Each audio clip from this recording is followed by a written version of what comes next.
बंदर और मगरमच्छ। एक नदी के किनारे एक जामुन के पेड़ पर एक बंदर रहता था। उस पेड़ पर बहुत ही मीठे मीठे जामुन लगते थे। एक दिन एक मगरमच्छ खाना तलाशते हुए पेड़ के पास आया। बंदर ने उससे पूछा तो उसने अपने आने की वजह बताई। बंदर ने बताया कि यहाँ बहुत ही मीठे जामुन लगते हैं और उसने वो जामुन मगरमच्छ को दिए। उसकी मित्रता नदी में रहने वाले मगरमच्छ के साथ हो गई। वह बंदर उस मगरमच्छ को रोज़ खाने के लिए जामुन देता रहता था। एक दिन उस मगरमच्छ ने कुछ जामुन अपनी पत्नी को भी खिलाए। स्वादिष्ट जामुन खाने के बाद उसने यह सोचकर कि रोजाना ऐसे मीठे फल खाने वाले का दिल भी खूब मीठा होगा, उसने अपने पति से कहा कि उसे उस बंदर का दिल चाहिए और वो इसी जिद पर अड़ गई।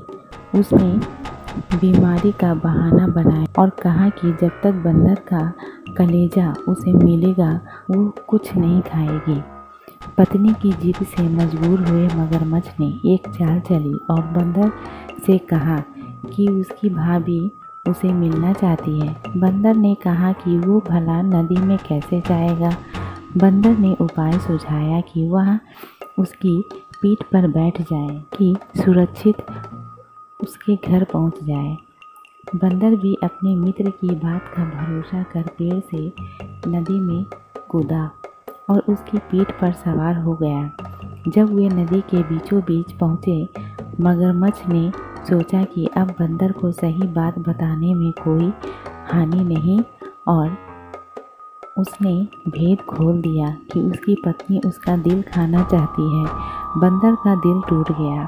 उसको धक्का तो लगा लेकिन उसने अपना धैर्य नहीं खोया। बंदर टपाक से बोला, ओह मेरे मित्र, तुमने यह बात मुझे पहले क्यों नहीं बताई? क्योंकि मैंने तो अपना दिल जामुन के पेड़ में संभाल कर रखा है। अब जल्दी से मुझे वापस नदी के किनारे ले चलो ताकि मैं अपना दिल लाकर अपनी भाभी को उपहार में देकर उसे खुश कर सकूं। मूर्ख मगरमच्छ बंदर को जैसे ही नदी किनारे लेकर आया, बंदर ने जोर से जामुन के पेड़ पर छलांग लगाई और क्रोध में भरकर बोला, मूर्ख, दिल के बिना भी क्या कोई जिंदा रह सकता है? जा, आज से तेरी मेरी दोस्ती समाप्त। इसे क्या सीख मिलती है कि हमें मुश्किल घड़ी में भी अपना धैर्य नहीं खोना चाहिए। वीडियो अच्छी लगी हो तो like, subscribe and share. Thank you.